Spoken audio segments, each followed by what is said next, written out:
इथे चालू आहे बघा वैष्णवीचा स्वयंपाक. मी काढते व्हिडिओ. म्हणलं चला वैष्णवीने काय काय केलं ते बघूया.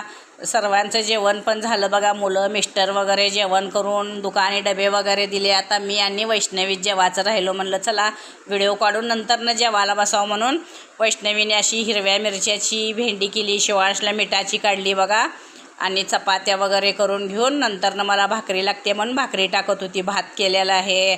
डाळ केली होती बघा. शिवांशला वरण भात लागतो ना, तो वरण भात खातो म्हणून अशी डाळ शिजवली होती. नंतरनं भाकरी टाकून घेतले बघा 3-4, म्हणजे सकाळ संध्याकाळ दोन्ही टायमाला छान लागतात म्हणून हळकलेल्या भाकरी अशा तिनं टाकून घेतल्या. नंतरनं बघा ह्याची उसळ केली होती तिनं, मोड आलेली हुलग्याची उसळचा रस्सा केला होता भाजीमध्ये. म्हणलं आता काय करायचं, मग तिनं म्हणली चला आज मी मोड आलेल्या हुलग्याच्याच असा रस्सा भाजी करते म्हणली.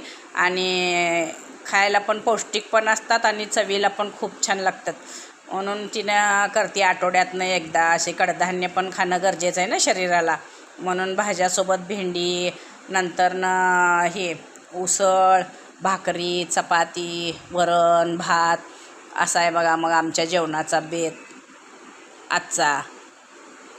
वैष्णवी म्हणते आज तुम्हीच बोला, मी नुसतं स्वयंपाक करते म्हणली. गपचूप कर म्हणलं. मग चॅनलला सबस्क्राईब करा. काय गं.